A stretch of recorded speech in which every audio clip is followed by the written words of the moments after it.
ಇನ್ನು ಪರಿಸ್ಥಿತಿ ಕೈ ಮೀರಿದೆ, ಆಡಳಿತ ಯಂತ್ರ ಕುಸಿದಿದೆ, ಅಭಿವೃದ್ಧಿ ಕೆಲಸವಿಲ್ಲ, ಸಿಎಂ ಕೊಚ್ಚಿಗೆ ಪೈಪೋಟಿ ಅಂತ ಬೆಂಗಳೂರಿನಲ್ಲಿ ಕಾಂಗ್ರೆಸ್ ವಿರುದ್ಧ ವಿಜಯೇಂದ್ರ ಆಕ್ರೋಶವನ್ನ ಹೊರಹಾಕಿದ್ದಾರೆ. ಬೆಂಗಳೂರಿನಲ್ಲಿ ಕಾಂಗ್ರೆಸ್ ವಿರುದ್ಧ ವಿಜಯೇಂದ್ರ ಆಕ್ರೋಶವನ್ನ ಹೊರಹಾಕಿರುವಂತದ್ದು.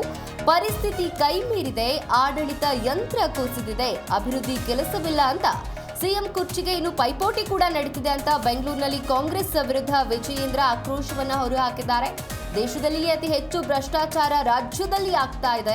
ದಿನಬಳಕೆ ವಸ್ತುಗಳ ಬೆಲೆ ಕೂಡ ಏರಿಕೆಯಾಗ್ತಾ ಇದೆ. ಏರಿಕೆ ನಿರಂತರವಾಗಿ ಆಗ್ತಾ ಇದೆ ಅಂತ ಬಿವೈ ವಿಜಯೇಂದ್ರ ಇದೀಗ ಕಾಂಗ್ರೆಸ್ ವಿರುದ್ಧ ಕಿಡಿಕಾರಿರುವಂತದ್ದು. ಅಧಿಕಾರಿಗಳು ಸಂಪೂರ್ಣ ನಿಷ್ಕ್ರಿಯ, ರೈತರು ಹಾಗೆ ಅಧಿಕಾರಿಗಳು ಗುತ್ತಿಗೆದಾರರು ಆತ್ಮಹತ್ಯೆಯನ್ನು ಮಾಡ್ಕೊಳ್ತಿದ್ದಾರೆ ಅಂತ ಹೇಳಿದ್ದಾರೆ.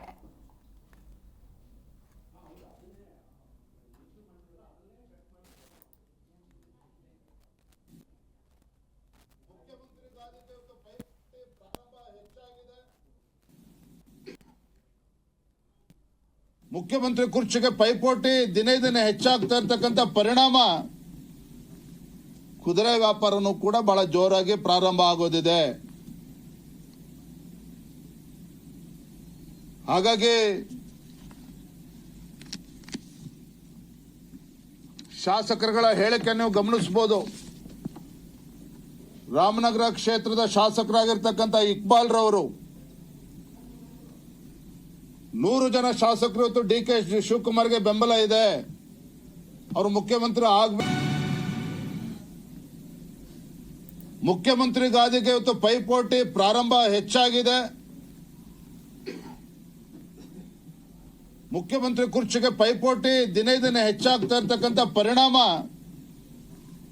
ಕುದುರೆ ವ್ಯಾಪಾರನೂ ಕೂಡ ಬಹಳ ಜೋರಾಗಿ ಪ್ರಾರಂಭ ಆಗೋದಿದೆ. ಹಾಗಾಗಿ ಶಾಸಕರುಗಳ ಹೇಳಿಕೆಯನ್ನು ಗಮನಿಸಬಹುದು. ರಾಮನಗರ ಕ್ಷೇತ್ರದ ಶಾಸಕರಾಗಿರ್ತಕ್ಕಂಥ ಇಕ್ಬಾಲ್ ರವರು 100 ಜನ ಶಾಸಕರು ಇವತ್ತು ಡಿ.ಕೆ. ಶಿವಕುಮಾರ್ಗೆ ಬೆಂಬಲ ಇದೆ, ಅವರು